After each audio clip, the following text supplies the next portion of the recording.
I'm gonna give something new a try here. I've never really done video, and definitely not of me talking, other than just giving people an idea of what's going on in the shop. But I think this would be a cool way to show everyone what's going on, make the stakes low, not try to overdo it, and just start making some videos because I wanted to do it for a while. This is Highside, the Highside Workshop, but also the home of Highside Labs. They're kind of two businesses under the same roof, and there's all sorts of stuff going on here. The Highside Workshop is a collective space for doing all sorts of stuff. I kind of want it to just be a home for anything creative, and I use the word creative pretty broadly. I think most people think of art and photography and videography and those sorts of things, but I apply creativity to anything. For me, what my creative passions look like have to do with building things, making things. I'm not that good at it yet, but I'm getting there. I used to be a lot worse. And what I'm sitting on right now is my latest and biggest project. It's a 1967 Mercedes 230 Fintail. I'll tell the story of that some other time, but I just want this to kind of be an introduction and to start a way for me to be more accountable for all the things I'm trying to do. I know if there's other people seeing everything I'm working on and I'm saying I'm gonna get it done, that I will get it done. And so that's what this is for me. There's a few big things going on for me right now. The first one is Highside Workshop, which is what I just described. We've had a bunch of shows here, a bunch of different artists playing. I have a lot of friends to thank for helping make that happen. I never imagined the space as a venue, but it's going in that direction. Dom has booked all my shows and found all the artists and dealt with the logistics of getting artists in here and musical equipment in here. Sean's made graphics for every poster we've ever done. Charlie's dealt with all our sound. Steven helped renovate the place and has helped us get some gear that we needed for shows. Chris does a lot of work for us all across the board, a lot of lighting. List kind of goes on and on. The lights that are shining on me right now, Chris installed. There was not a single overhead light in here when we got it, and now there's, well, maybe even too many. The other thing is Highside Labs, which is my little consulting business. It started a couple years ago. It's just me. I dropped out of college to pursue programming as a career, and I'd already done a little bit of freelance work, but not much. But I just knew I was not cut out for a 9-to-5 job, and I gave myself a year to make it work. And it started working a lot quicker than I thought it was going to.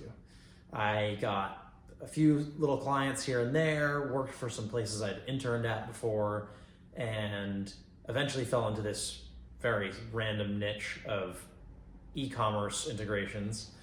I can talk more about that some other time, but that's a little nerdy. But anyway, started doing pretty well.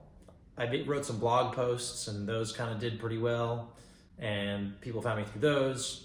About 6 months ago, I realized it was beyond what I could do by myself. And so I brought on Chris, who I mentioned earlier, to tell me about that as well. And he was a brand new real world programmer. He'd done it in college, but hadn't done any programming work outside of college. And he got really good really fast, and we've been working together. So with all that stuff, there's a lot of different things I'm trying to do. And I find myself not doing them sometimes, or doing them in the wrong order, or just having trouble prioritizing. And I hope that this will help with that. I'm also willing to be pretty uncomfortable in order to do the things I want.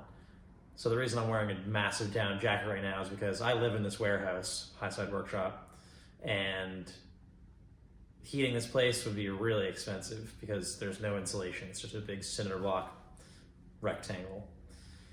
And it's winter and it's, 30 degrees out, but I can't afford to heat this place, so it's pretty chilly in here. I have one room in the back over there that's insulated, and that's where I sleep.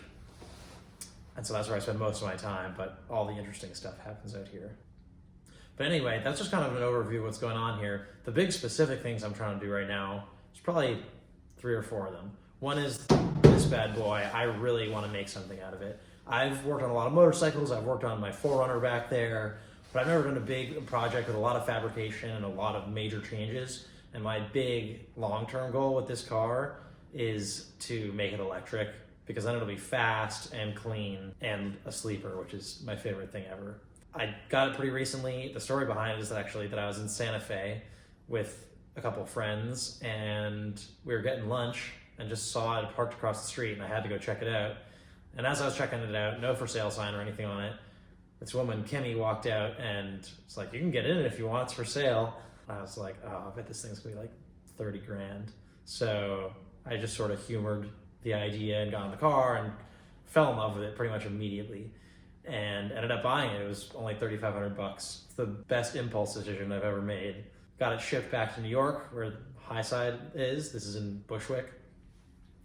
And started tearing into it. I don't know the first thing about carburetors, and it needs a lot of work. It's got a lot of problems, but starting to tear it down. The other thing is with Highside Labs, I just got wind of a product made by Amazon that's getting deprecated in about 6 weeks.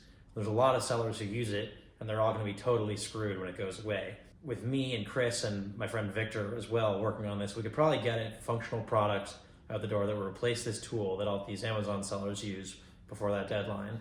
And if we can do that, then we can get some monthly recurring revenue, which is something I've never had. All the work I've done has been consulting. So if I'm not doing the work, I'm not getting paid. There's no recurring revenue at all. So that's the next big thing.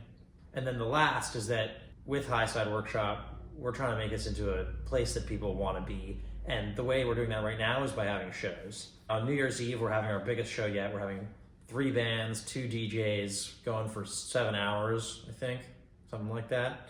And it's going to be pretty wild. But to ride the momentum from that, assuming it goes well, we need to be doing everything right early next year. We need to be reaching out to artists. We need to be posting on social media more frequently. We need to be selling merch. We need to be doing everything. So this is my attempt at getting myself in line to do that right. And then the last thing, and this is more personal, is that since moving to New York City, which was about a year ago, pretty much every part of my life has gotten better except my fitness. I used to live in Boulder, Colorado. I bounced all over the place for years, but I always was outside and I always was doing stuff with my body. And since getting here, that's kind of taken a backseat and I can feel the difference and I don't like that. So one of my big goals is to just be more consistent with exercise, eat a little better. I'm not doing terribly. I could be doing a lot worse, especially considering I don't have a kitchen, but it needs to be more of a priority going forward. So that's that. I'm gonna try to do one of these every couple days, just keep myself honest. And maybe next time I'll give you a little bit of a tour, but for now, that's it.